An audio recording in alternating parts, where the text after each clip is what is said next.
सिद्धार्थ गौतम परिव्रज्या ग्रहण करून पुढच्या प्रवासाला निघतो आणि निघाल्यावर लोक सिद्धार्थ गौतमाच्या माग जातात।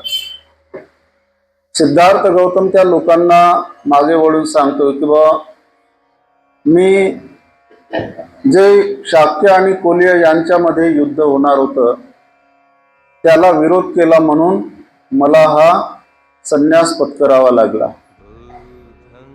गृहत्याग करावा लागला। पण जर का तुम्ही याचा विचार करून सर्व लोकांनी जर विरोध केला तर युद्धाचा निर्णय रद्द होऊ शकतो। त्याशिवाय छन्न सारथी सिद्धार्थ गौतमाच्या सोबत जायचा किंवा सिद्धार्थाला परत आणायचा खूप प्रयत्न करतो, आपापल्या परीनं समजावून सांगतो। सिद्धार्थ गौतमही त्याला समजावून सांगतो।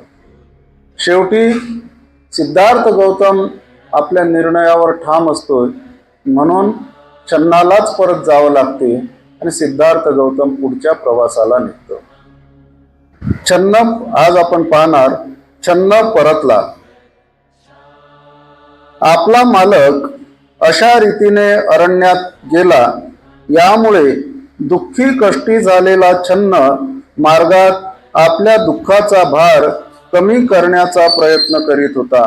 त्याचे अंतःकरण इतके जड झाले होते की ज्या रस्त्याने कंटकासह तो एका रात्रीत कूच करीत असे त्याच रस्त्याने आपला स्वामी आपल्या बरोबर नाही याचा विचार करीत प्रवास संपविण्यात त्याला 8 दिवस लागले। कंटक घोडा जरी मोठ्या शुराच्या आवेशाने कूच करीत होता तरी तो अगदी गलित गात्र निस्तेज झाला होता। जरी तो अलंकार भूषणांनी सजविलेला होता तरी बरोबर आपला धनी नाही म्हणून अगदी स्वरूपहीन दिसत होता आणि ज्या दिशेला त्याचा मालक गेला होता त्या दिशेने वळून एकसारखी मान वर खाली करून केविलवाण्या सुरात किंकाळत होता। तो जरी अतिशय भुकेलेला होता तरी पूर्वीप्रमाणे मार्गात गवत किंवा पाणी याची त्याने अपेक्षा केली नाही किंवा त्यांना तोंडही लावले नाही। हळूहळू तो शेवटी कपिलवस्तूला येऊन पोहोचले। कपिलवस्तू नगरी तर गौतमाच्या जाण्याने अगदी उजाड दिसत होती। ते दोघे कपिलवस्तूला शरीराने पोहोचले, मनाने नाही। जरी कपिलवस्तू नगरी अधूनमधून कमळांच्या ताटव्यांनी भरलेल्या जलाशयांमुळे व फुलांनी बहरलेल्या वृक्षांमुळे उल्लसित व शोभायमान दिसणारी होती तरी आज तिच्या नागरिकांचा आनंद पार मावळला होता। निस्तेज चेहऱ्याने व अश्रू ढाळीत त्या दोघांनी जेव्हा जेव्हा हळूहळू शहरात प्रवेश केला तेव्हा त्या शहरातील सर्व लोक त्यांना शोकात बुडालेले दिसले। जेव्हा लोकांनी छन्न आणि कंटक घोडा हे शाक्य कुळाच्या कुलदीपकाशिवाय गलित गात्र स्थितीत परत आलेले पाहिले तेव्हा त्यांनी ढळढळा अश्रू ढाळले। कुठे आहे आमचा राजपुत्र, कुठे आहे या राजकुळाचा व राज्याचा कुलदीप असे म्हणून व अश्रू ढाळीत लोक रागाने छन्नाच्या मागोमाग रस्त्याने धावू लागले। गौतमाशिवाय ही नगरी म्हणजे अरण्य आहे आणि ज्या अरण्यात गौतम राहत आहे ती नगरी आहे। गौतमाशिवाय या शहराचे आम्हाला काही सुद्धा आकर्षण वाटत नाही। इतक्यात राजपुत्र आला असा हर्षोद्गार काढीत नगर युवती रस्त्याच्या बाजूच्या खिडकीतून गर्दी करून पाहू लागल्या। परंतु जेव्हा त्यांनी घोड्याची पाठ रिकामी पाहिली तेव्हा धडाधड खिडक्या बंद करून त्या आक्रोशाने रडू लागल्या। हा जो छन्न आपण काल पाहिलं की छन्न जसा परत यायला निघाला तर तो स्वतःच एखाद्या भ्रमिष्ट झाल्यासारखा होता. स्वतःशीच तो बोलत होता, स्वतःचेच काहीतरी चित्र विचित्र असे हावभाव करीत होता, स्वतःचेच कपडे ओढत होता, स्वतःचेच केस ओढत होता. अशा प्रकारे त्याची अवस्था झालेली होती. कंठक घोडा सुद्धा जो प्रवास तो एका रात्रीत करू शकत होता, त्या प्रवासाला त्याला 8 दिवस लागतात. एवढा तो म्हणजे चालण्याची सुद्धा त्याची क्षमता राहिलेली नव्हती. आणि त्याला भूक जरी लागली असेल तरी तो मात्र जरासाही कोणत्या गवताला वनस्पतीला स्पर्श सुद्धा करत नाही, काहीच खात नाही. अशा स्थितीमध्ये कपिल वस्तूमध्ये आल्यावर काही लोकांना वाटते कंठक घोडा छन्नसारथी हे जर आले तर सिद्धार्थ गौतम त्याच्यावर आलाच असणार. आणि पाहतात तर सिद्धार्थ गौतमाशिवाय घोडा आणि छन्न आलेले असतात. महिला, तरुणी आणि पुरुष सुद्धा सगळे आक्रोश करीत असतात सिद्धार्थ गौतमाच्या जाण्यामुळे. त्या कपिल वस्तू नगरीवर एक प्रकारे मरण कळा आलेली असते. सगळं दुःखातिरेकानं लोक सगळे विव्हळत असतात. अशी ती परिस्थिती त्या ठिकाणची असते. शोकाकुल कुटुंब. शुद्धोदनाची कुटुंबीय मंडळी छन्न परत येण्याची आतुरतेने वाट पाहत होती. त्यांना आशा होती की छन्न सिद्धार्थ गौतमाला घरी परत येण्यास भाग पाडेल. राजाच्या अश्वशाळेत शिरताच कंठक घोडा आपले दुःख राजमहालातील लोकांना कळण्यासाठी मोठ्याने खिंकाळला. राजाच्या अंतःपुराच्या जवळपास असलेले लोक आपल्या मनाशीच म्हणाले, ज्या अर्थी घोडा कंठक खिंकाळत आहे त्या अर्थी राजपुत्र गौतम परत आला असावा. आणि दुःखाने मूर्छित झालेल्या स्त्रिया हर्षाने बेहोश होऊन डोळे विस्फारित राजपुत्राला पाहण्याच्या आशेने राजमंदिराच्या बाहेर आल्या. परंतु त्यांची मोठी निराशा झाली. राजपुत्राशिवाय केवळ कंठक घोडाच त्यांना दिसला. गौतमीचा तर मनावरचा ताबा सुटून ती मोठमोठ्याने रडू लागली व मूर्छित झाली. आणि रडत असतानाच ती ओरडली, जो अजानुबाहू आहे, ज्याची कमर सिंहाच्या कमरेसारखी बारीक, बैलाच्या डोळ्यांसारखे ज्याचे डोळे, ज्याची अंग कांती सोन्यासारखी पिवळी धमक, ज्याची छाती रुंद व आवाज दुंदुभी किंवा मेघ गर्जनेसारखा आहे, अशा वीर पुरुषाने वनातील आश्रमात राहावे काय? असा सर्व गुण संपन्न वीर पुरुष आपणापासून निघून गेल्यामुळे ही पृथ्वी त्या थोर कार्य करणाऱ्या अद्वितीय पुरुषाच्या बाबतीत राहण्यास खरोखर अयोग्य अशीच झाली आहे काय?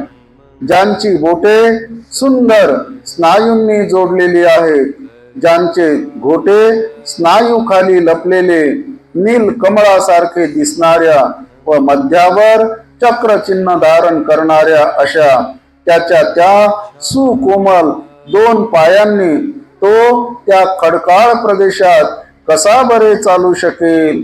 ज्याच्या शरीराला उंची वस्त्रे, प्रावरणे, सुगंधित अत्तरे व चंदनाने सजविलेल्या प्रासादाच्या गच्चीवर पोहोचण्याची सवय, तो पौरुष संपन्न देह अरण्यात थंडी, वारा व ऊन पावसाच्या माऱ्याला नेहमी मोकळ्या असलेल्या अरण्यात कसा बरे राहू शकेल? ज्याला आपले कुटुंब, चांगुलपणा, सामर्थ्य, शक्ती, विद्वत्ता, सौंदर्य व तारुण्य यांचा अभिमान वाटतो, जो नेहमी दान करण्यास सिद्ध असतो पण घेण्यास नसतो, तो दुसऱ्याकडून भिक्षा मागत कसा काय फिरू शकेल? जो स्वच्छ सुवर्ण शय्येवर झोपला असताना वाद्य वृंदाच्या नाद माधुर्याने रात्री ज्याला जागे केले जाते, तो माझा संन्यासी उघड्या जागेवर असता व्यस्त पसरलेल्या फाटक्या चिंध्यांवर कसा काय झोपणार? हाय रे दैवा! हा असा हृदयद्रावक शोक ऐकून तेथील स्त्रिया एकमेकींच्या गळ्यात गळा घालून थरथरणाऱ्या वेली जशा आपल्या फुलातून मध गाडतात तशा आपल्या डोळ्यांतून अश्रू धारा गाळीत होत्या. नंतर यशोधरेने आपण सिद्धार्थाला अनुज्ञा दिली आहे हे विसरून जाऊन दिंगमुख अवस्थेत धरणीवर अंग टाकून दिले. मी त्याची धर्मपत्नी असताना ते मला कसे सोडून गेले? त्यांनी मला विधवा करून मागे ठेवले. त्यांनी आपल्या धर्मपत्नीला आपल्या नव्या जीवनक्रमाची भागीदारी करावयास पाहिजे होते. मला स्वर्ग प्राप्तीची अपेक्षा नाही. माझी एकच इच्छा की माझ्या प्रिय पतीने मला या किंवा दुसऱ्या जगात एकटीला मागे ठेवून जाऊ नये. विशाल डोळे व प्रसन्न हास्य असलेल्या माझ्या पतीच्या मुखाकडे पाहण्यास मी जरी अपात्र असले तरी या बिचाऱ्या राहुलाने आपल्या पित्याच्या मांडीवर कधीही खेळू नये काय? हाय रे दैवा! त्या सुज्ञ पुरुष नायकाचे अंतःकरण किती निष्ठुर!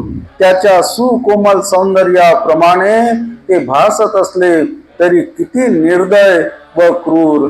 शत्रूलाही मोहित करील अशा बोबड्या बोलाच्या या बालकाला आपण होऊन कोण बरे सोडून जाईल?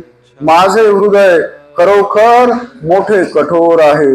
होय, अगदी दगडाचे किंवा लोखंडाचे बनलेले असावे, कारण त्या हृदयाचा नाथ सुखोपभोग घेण्यास समर्थ असताना व एखाद्या पोरक्यासारखा आपले सर्व राजवैभव सोडून देऊन अरण्यात गेला असतानाही त्या हृदयाला तडा गेला नाही. पण मी काय करू? आता मला हे दुःख सहन होत नाही. अशा तऱ्हेने दुःखाने मूर्छित होऊन यशोधरा एक सारखी आक्रंदत होती. स्वभावतः जरी ती संयमशील होती तरी तिच्या या दुःखद स्थितीने तिच्या मर्यादेचा बंधारा फुटला होता. अशा प्रकारे दुःखाने दिंगमुख होऊन मोठमोठ्याने आक्रंदत जमिनीवर पडलेल्या यशोधरेला पाहून सर्व स्त्रिया मोठ्याने ओरडल्या आणि मोठाल्या कमळांवर पावसाच्या सरींचा मारा व्हावा तसा अश्रूंच्या नद्या त्यांच्या डोळ्यांमधून गालावर वाहू लागल्या. छन्न आणि कंठक परत आले हे ऐकून आणि आपल्या मुलाचा दृढ निश्चय समजतात दुःखित होऊन राजा शुद्धोदन धरणीवर पडला. दुःख विव्हळ झालेल्या शुद्धोदनाला सेवकांनी सावरून धरले. तेवढ्यात त्यांनी अश्रूंनी डबडबलेल्या डोळ्यांनी त्या घोड्याकडे पाहिले आणि जमिनीवर अंग टाकून विव्हळून तो रडू लागला. त्यानंतर शुद्धोदन उठला आणि मंदिरात गेला. त्याने तेथे देवाची प्रार्थना केली आणि पूजा अर्चा करून आपला मुलगा सुरक्षित परत यावा म्हणून देवाची आराधना केली. अशा प्रकारे देवा, कधी रे आम्ही त्याला पुन्हा पाहू असे म्हणत शुद्धोदन, गौतमी आणि यशोधरा दिवस कंठू लागले. हे सिद्धार्थ जसा गृहत्याग करून गेला म्हणजे त्यानंतर कंठक घोडा, छन्न सारथी हे दोघेही परत आल्यावर त्यांना अपेक्षा असते. त्या छन्न बालपणीचा सिद्धार्थाचा मित्र असतो आणि एकमेकांवर एकमेकांचं आत्यंतिक स्वरूपाचं प्रेम असते, जिव्हाळ्याचं असते दोघांचे. आणि अशा स्थितीमध्ये सगळ्यांना अपेक्षा असते की आपल्याच्यानं सिद्धार्थ नाही मानला परंतु छन्न मात्र त्याला नक्कीच परत आणेल. पण तसं होत नाही. आणि जेव्हा छन्न आणि घोडा सिद्धार्थाशिवाय परत येतात त्यावेळेला मात्र सगळ्यांचा दुःखांचा अतिरेक होतो. महाप्रजापती रडायला लागते, आक्रोश करते. की जो एवढा नाजूक आहे, कोमल आहे, दिसायला सुंदर आहे, सोन्याची अंगकांती त्याची आहे, स्वर्ण अंगकांती, असा तो राजपुरुष, राज युवराज कसा काय जंगलात राहणार? तिथं त्याला झोपायला काही नाही, तिथं त्याला कोणी विचारायला नाही, त्याला अन्न कुठचं भेटल, ऊन वारा थंडी पाऊस कशाचा तो या सगळ्यांपासून स्वतःचा बचाव कसा करेल? म्हणून तो ती दुःख व्यक्त करते महाप्रजापती. शिवाय त्याच्या सौंदर्याचं वर्णन सुद्धा याच्यामध्ये आहे. आणि ज्याला सकाळी उठवायला वाद्य संगीत लागते, वाद्य संगीताच्या निनादामध्ये त्याला उठवलं जाते. आता तो कुठं झोपल, कसा उठल, कोण त्याची काळजी घेईल? यशोधरा सुद्धा विसरते की आपणच तर त्याला परवानगी दिली. सिद्धार्थाला परवानगी दिल्याचं यशोधरा विसरते आणि अक्षरशः मूर्छित होऊन पडते. मूर्छित होऊन ती धरणीवर, जमिनीवर पडते.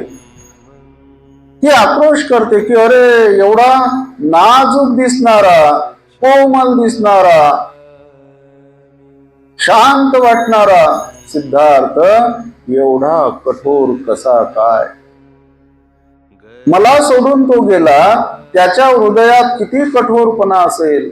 मी जरी त्याच्या लायकीची वाटत नसेल तर कमीत कमी या लहानशा राहुल बाळाच्या साठी तरी त्यांनी राहायला पाहिजे होतं. अशा प्रकारचा आक्रोश ती करते. शुद्धोदन राजा सुद्धा जमिनीवर गडबडा लोळते आणि आपलं दुःख व्यक्त करते.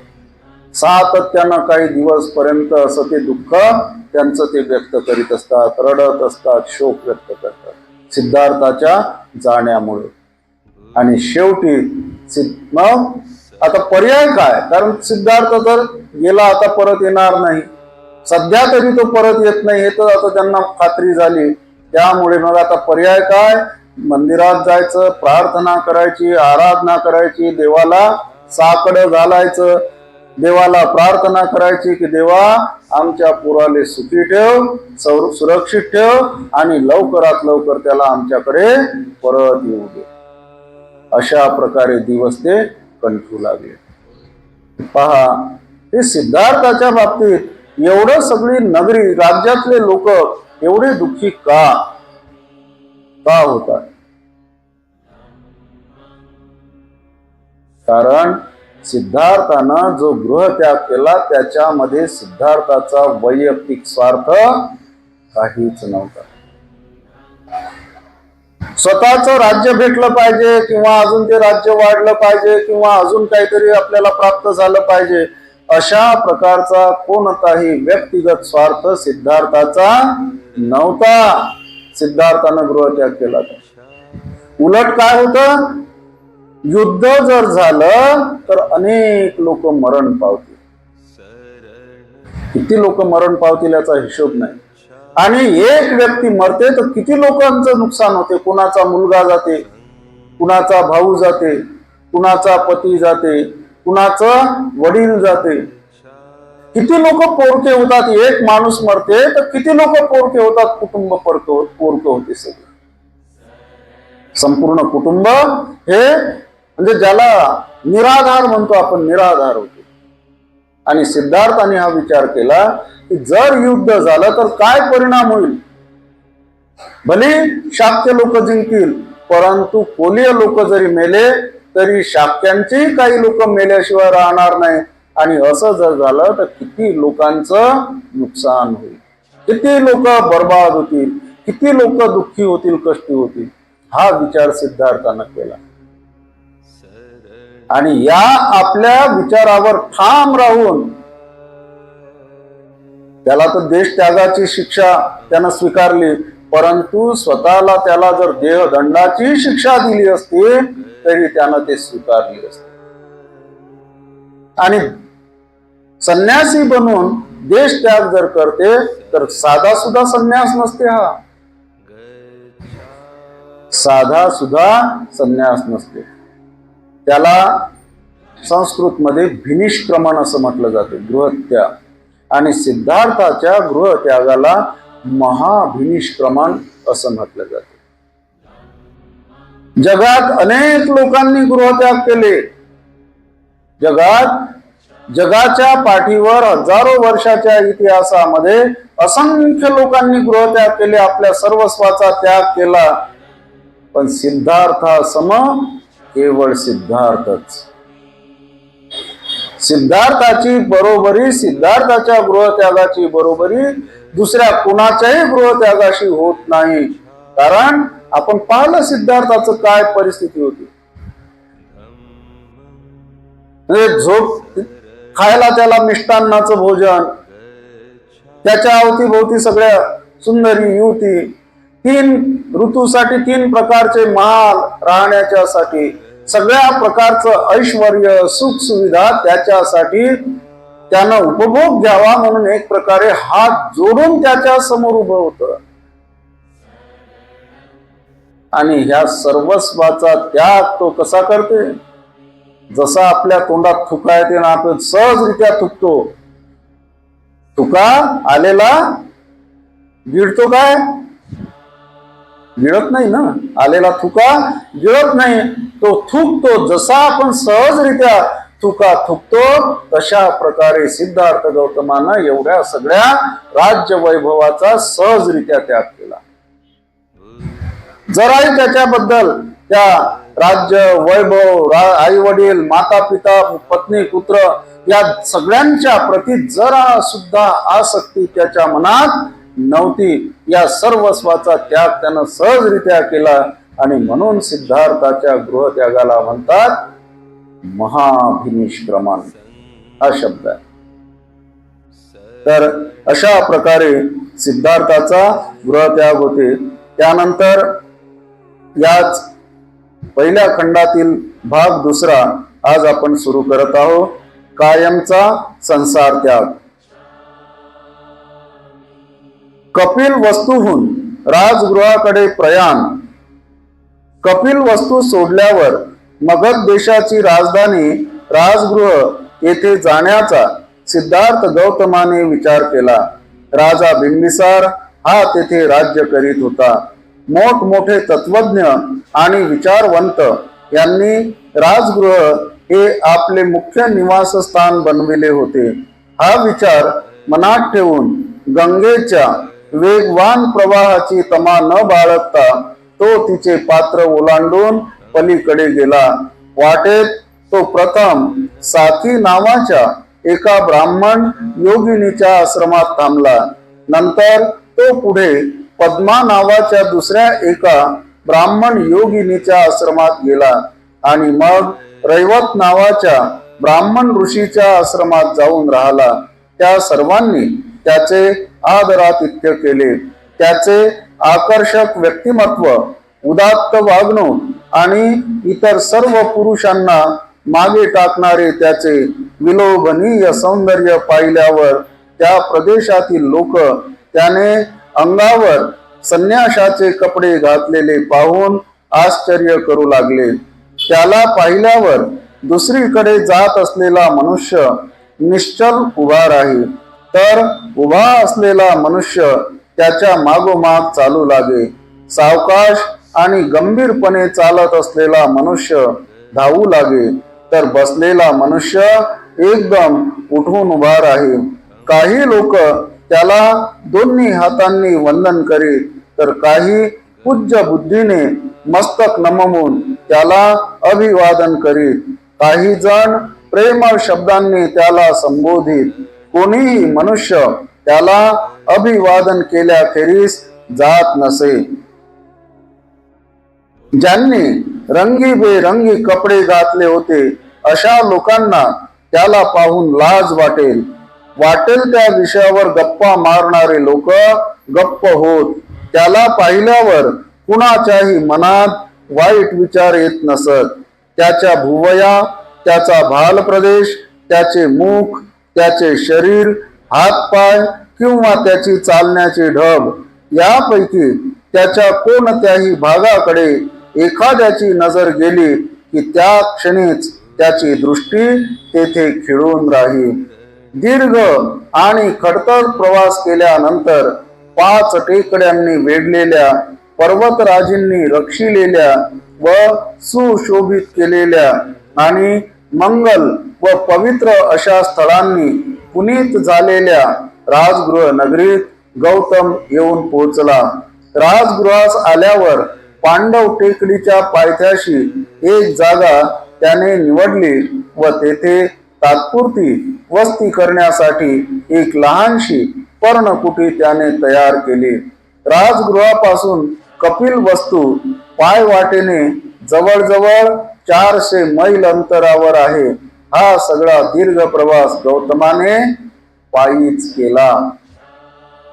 राजगृहापासून कपिल वस्तूपासून राजगृह जवळपास 400 मैल, जवळपास 400 किलोमीटर एवढं सगळं अंतर गौतमानं पायदळ पार केलं. ज्या ज्या आश्रमात तो जातो थांबतो, म्हणजे साखी नावाची योगिनी, पद्मा नावाची योगिनी, रेवत नावाचा ब्राह्मण ऋषी यांच्या आश्रमात मधामधा सिद्धार्थ थांबतो. कारण रात्र जर झाली तर कुठंतरी थांबायला पाहिजे आणि त्यानुसार तो थांबतो. तो जिथं जिथं थांबतो त्या प्रत्येक ठिकाणी त्याचं चांगल्या प्रकारे आदरातिथ्य केलं जाते. सगळ्या प्रकारे त्याची चांगली व्यवस्था केली जाते. त्याला चांगल्या प्रकारे त्याचा मान सन्मान केला जातो. कारण सिद्धार्थाचं व्यक्तिमत्व तसं होतं. आणि आपण सांगितलं की जगाच्या पाठीवर सिद्धार्थासारखा स्मार्ट व्यक्ती कोणीच नव्हता. त्याच्यापूर्वी झाला नाही आणि आजपर्यंतही झाला नाही आणि भविष्यातही होण्याची शक्यता नाही. बुद्ध भलेही होतील, कारण बुद्ध सम्यक संबुद्ध याच्यात फरक असतो. बुद्धाचे प्रकार जे आहेत ना, प्रत्येक बुद्ध, सम्यक संबुद्ध हे प्रकार वेगवेगळे प्रकार आहेत. सम्यक संबुद्ध हे सर्वश्रेष्ठ असतात, सर्वश्रेष्ठ असतात आणि त्यांचे कारण त्यांच्यामध्ये असणार विद्वत्ता, प्रज्ञा, ज्ञान ही सर्वश्रेष्ठ असते आणि त्यांचं व्यक्तिमत्व जे आहे ते पण सगळं जगा वेगळं असते. आणि त्यामुळे सम्यक संबुद्ध हे जगाच्या म्हणजे जगामध्ये आगळ्या वेगळ्या प्रकारचं व्यक्तिमत्व असते. आणि अशामुळे सिद्धार्थ गौतम सुद्धा व्यक्तिशः शरीर कांतीनं जगा वेगळे व्यक्तिमत्व. जो व्यक्ती सिद्धार्थाकडे पाहायचा तो पाहतच राहायचा. एखाद्याचं लक्ष सिद्धार्थाच्या डोळ्याकडे गेलं, नाकाकडे गेलं, कानाकडे गेलं, ज्या इंद्रियाकडे, ज्या अवयवाकडे कोणत्याही व्यक्तीचं लक्ष सिद्धार्थाच्या कोणत्याही अवयवाकडे गेलं की तोच अवयव पाहत राहायचा. कारण सिद्धार्थाच्या शरीराची रचना ठेव ही फार विशेष प्रकारची होती. 32 लक्षणं, 80 शुभ चिन्ह यांनी त्यांचं शरीर युक्त होतं. आणि म्हणून सिद्धार्थ गौतमाला हे लोक पाहत होते, कारण पूर्वी त्यांनी त्याला पाहिलेलं नसते आणि तसा माणूस दुसराही त्यांनी पाहिलेला नसते. म्हणून सिद्धार्थ गौतमाला पाहिलं की चालणारा व्यक्ती धावायचा, बसलेला असला तर उठून उभा व्हायचा, उभा असला तर चालायला लागायचा, चालत असलेला धावायला लागायचा. प्रत्येक व्यक्ती आपली जी काही स्थिती होती ती स्थिती बदलायचा सिद्धार्थ गौतमाला पाहण्यासाठी. त्यांची चालण्याची पद्धत, त्यांची बोलण्याची पद्धत, त्यांची ठराविक अंतरापर्यंतच पाहण्याची पद्धत, असं इकडे तिकडे पाहायचं बिलकुल नाही, अशा प्रकारे त्यांची चालण्याची पद्धत. आणि त्यामुळे प्रत्येक बाब सिद्धार्थाची प्रत्येक कृती शरीराची तर होती, परंतु त्यांची कृती जी होती ती सुद्धा आगळी वेगळी, जगा वेगळी होती. आणि त्यामुळे सिद्धार्थ गौतम सहजरित्या कुणालाही प्रभावित करीत होते आपल्या व्यक्तिमत्वामुळे. अशाच प्रकारे चालत चालत चालत चालत सिद्धार्थ गौतम राजगृहाला येतात. राजगृहाला आल्यावर 5 टेकड्यांनी, लहान लहान टेकड्या असतील ती पर्वतरांगा ज्याला म्हटलं जाते, तशा त्या टेकड्यांच्या भागामध्ये पांडव टेकडीच्या ठिकाणी सिद्धार्थ गौतम एक आपली कुटी बांधतो आणि त्या ठिकाणी राहायला लागतो. राजा बिंबिसाराचा उपदेश. दुसऱ्या दिवशी तो उठला आणि भिक्षेकरिता शहरात जाण्यासाठी निघाला. फार मोठा जमाव त्यावेळी त्याच्या भोवती जमला. त्यावेळी मगधाधिपती श्रेणीय बिंबिसार राजाने राजवाड्याच्या बाहेर लोकांचा तो प्रचंड जनसमुदाय पाहिला आणि त्याने हे एवढे लोक जमण्याचे कारण काय याची विचारणा केली. तेव्हा एका राजसेवकाने त्याला पुढील प्रमाणे हकीकत सांगितली. ज्याच्याबद्दल ब्राह्मणांनी असे भविष्य वर्तविले होते की हा एकतर उच्चतम ज्ञान प्राप्त करून घेईल किंवा या पृथ्वीचा सम्राट होईल. तोच हा शाक्यांच्या राजाचा पुत्र आहे. त्यालाच पाहण्यासाठी लोक गर्दी करीत आहेत.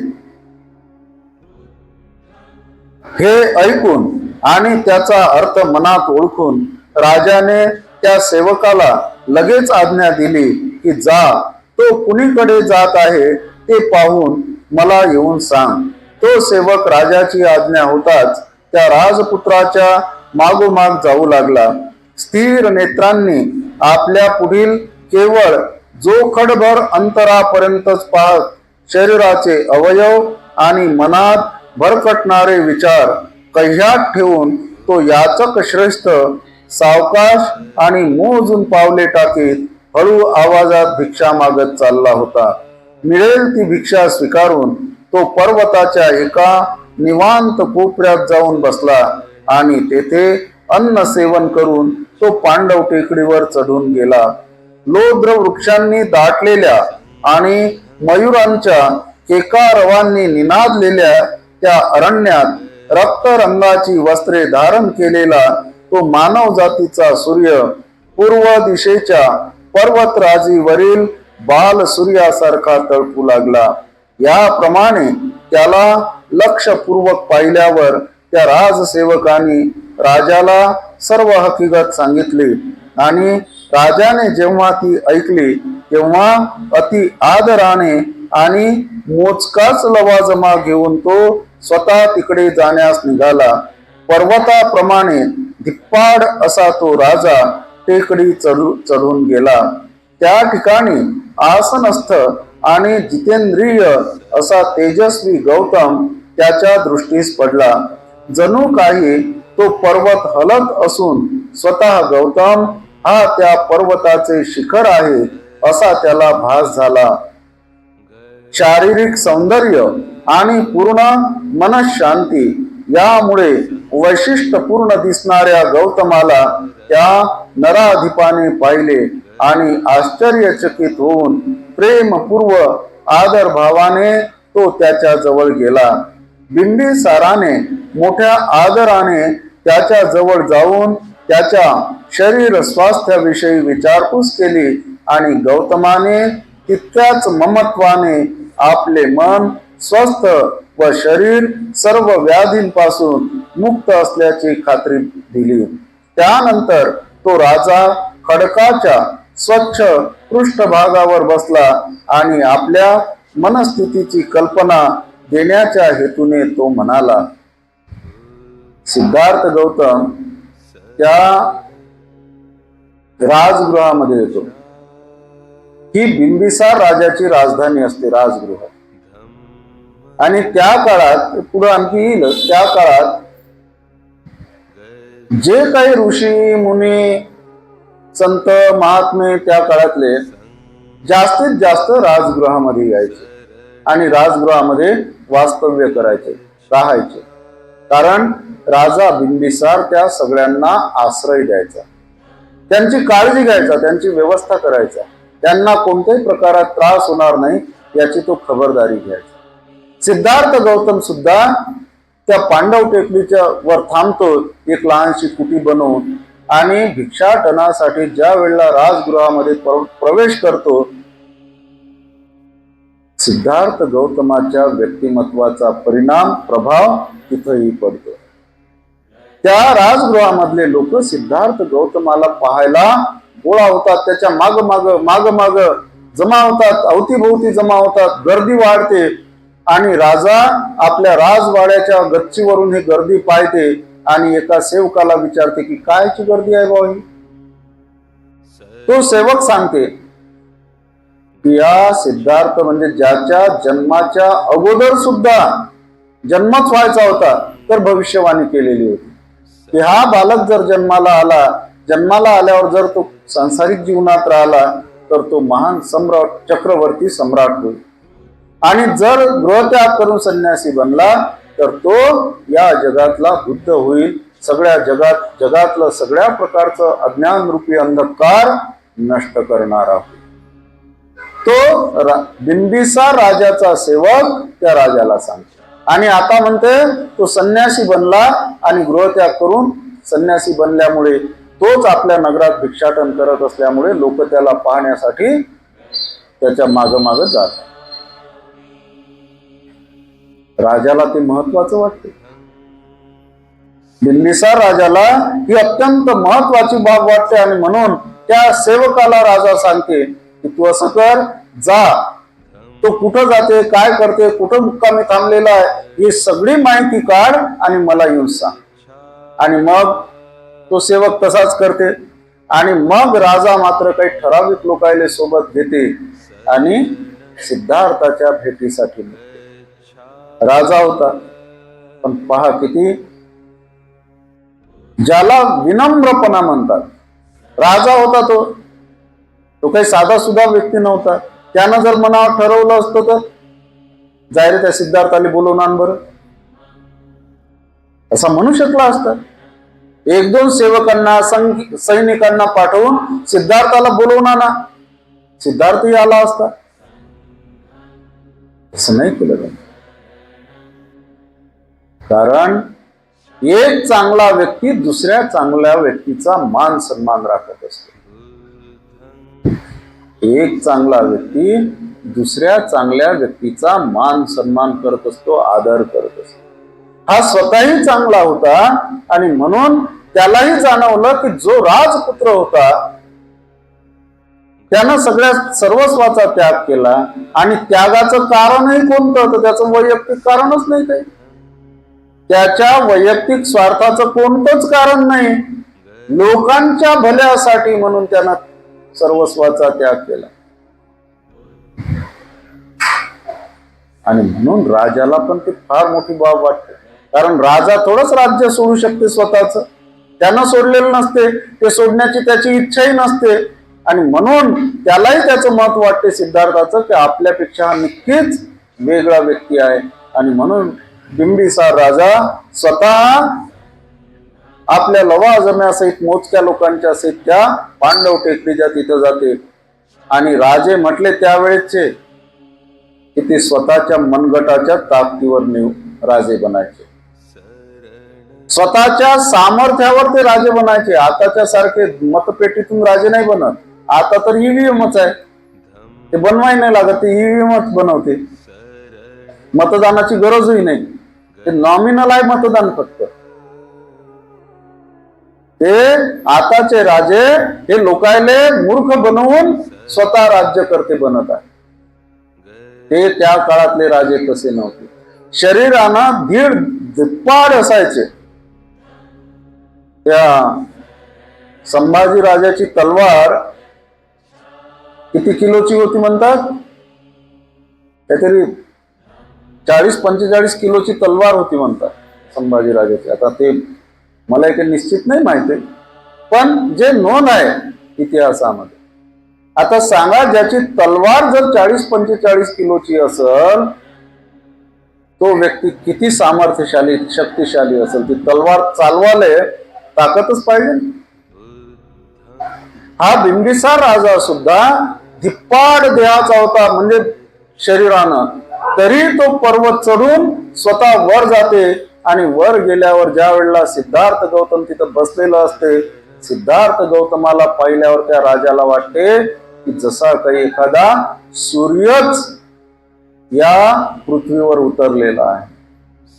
या टेकडीवर जसा एखादा बाल सूर्यच उगवलेला आहे अशा प्रकारे त्याला भास होते. कारण सिद्धार्थाचं जे व्यक्तिमत्व होतं आपण पाहिलं 32 लक्षणांमध्ये, त्याच्या शरीराच्या भोवती काय म्हणत वावभर प्रकाश निघत होता. म्हणजे काही 1-2 फुटाच्या अंतरापर्यंत त्याच्या शरीरातून प्रकाश निघत होता. काय तो सूर्य भासणार नाही?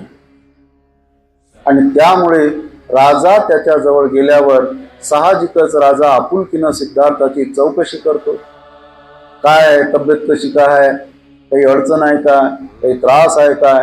जसं आपण कोणाला भेटतो तर काय ठीक आहे की नाही, बरं आहे की नाही असे म्हणतो, तशासारखा राजा सुद्धा सिद्धार्थाची चौकशी करतो.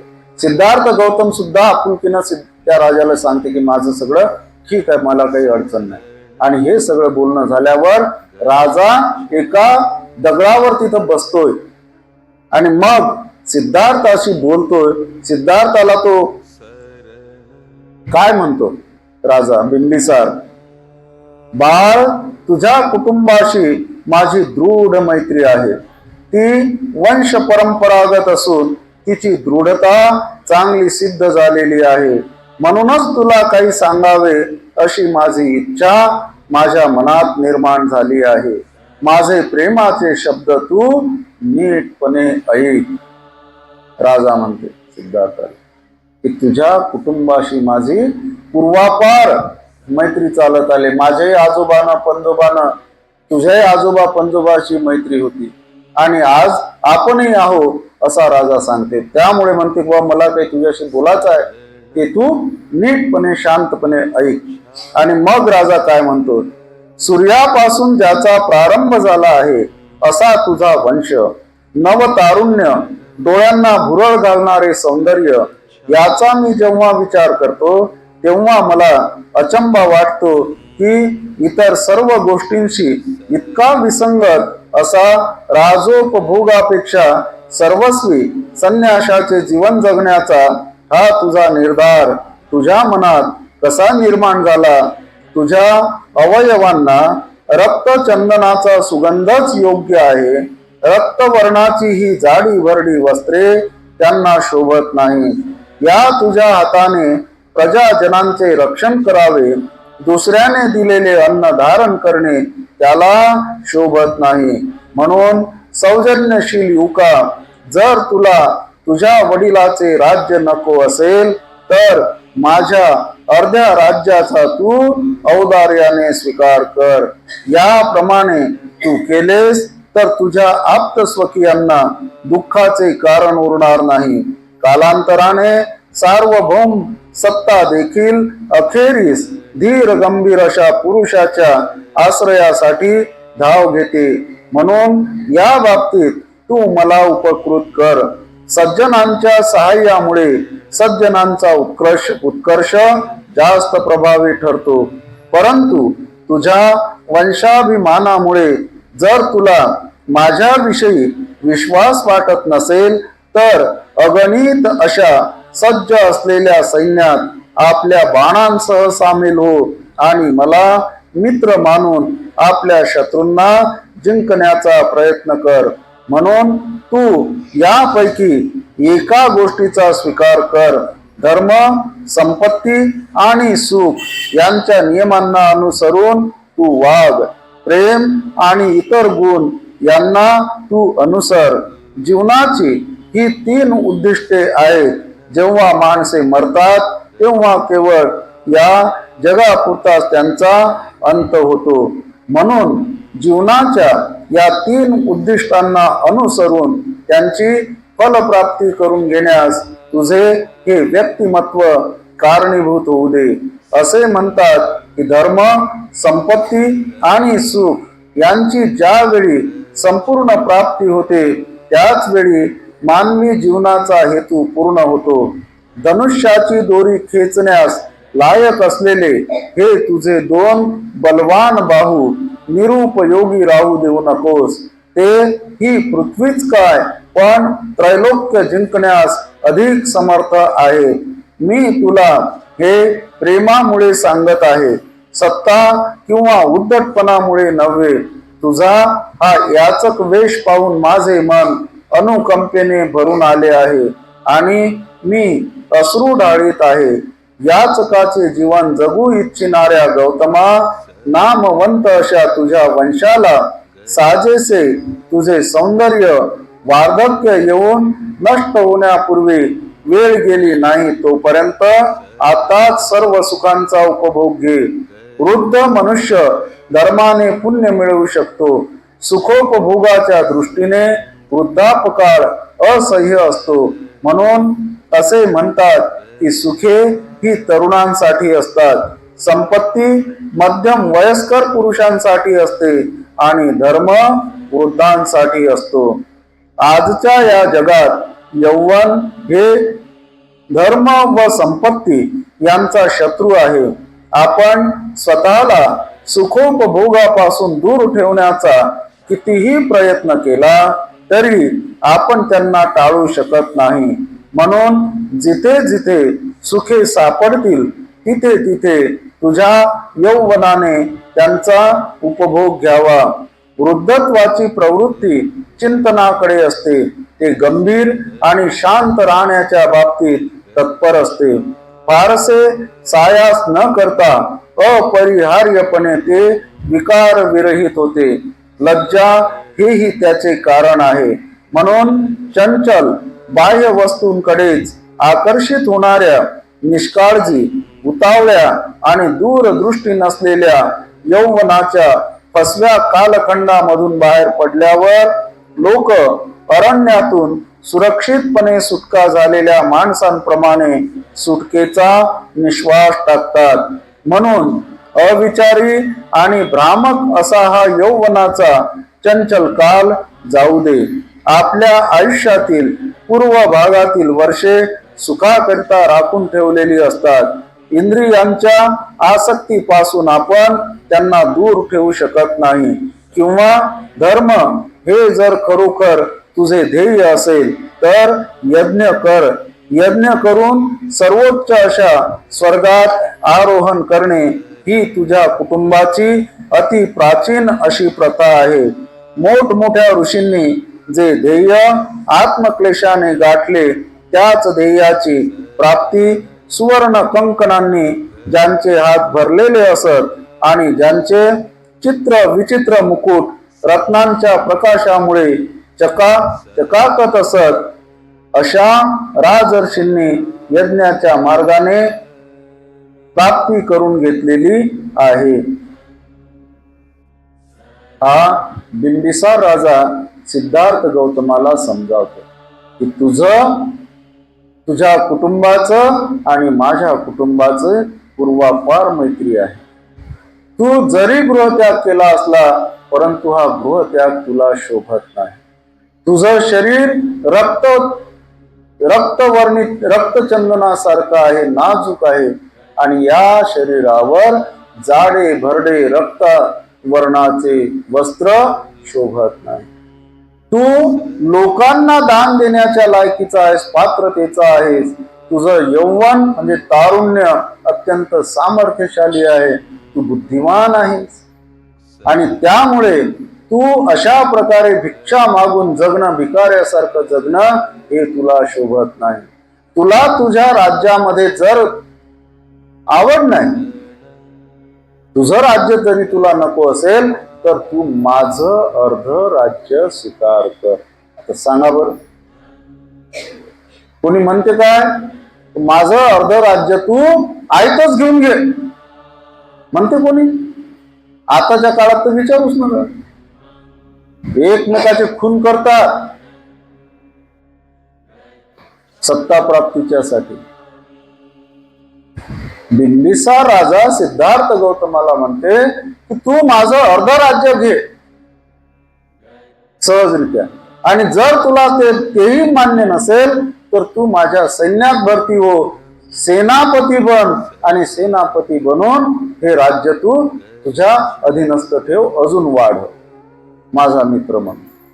पण तुला हे सगळं तू सोड म्हणते, जो तू अवस्था स्वीकारलेली आहेस. कारण जीवनामध्ये धर्म, संपत्ती आणि सुख या 3 बाबी अत्यंत महत्वाच्या आहेत.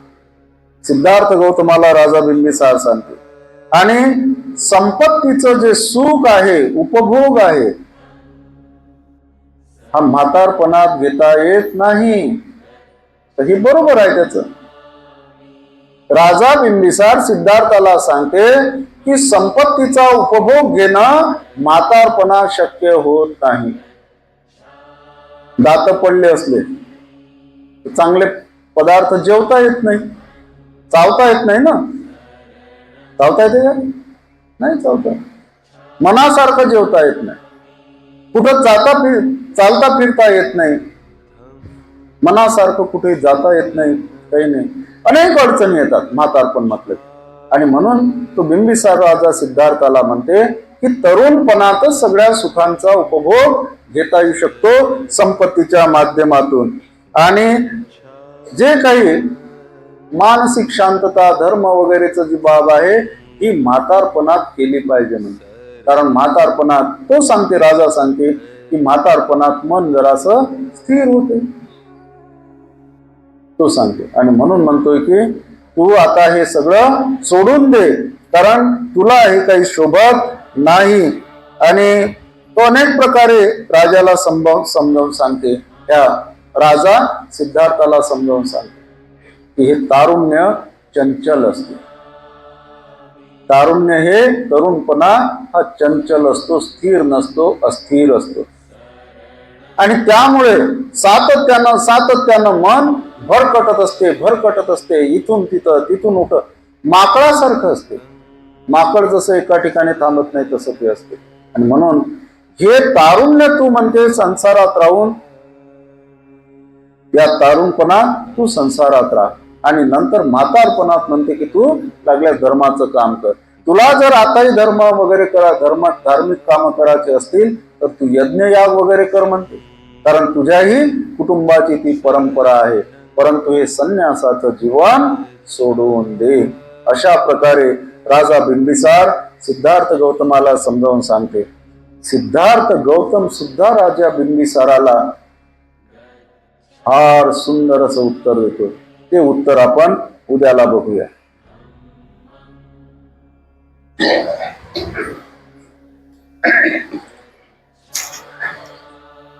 धम्मं चरेषु चरितं नतं दुश्चरितं चरे धम्मचारी सुखं सेति अस्मिन् लोके परमिच न तावता धम्मधरो यावदेवावशिष्यते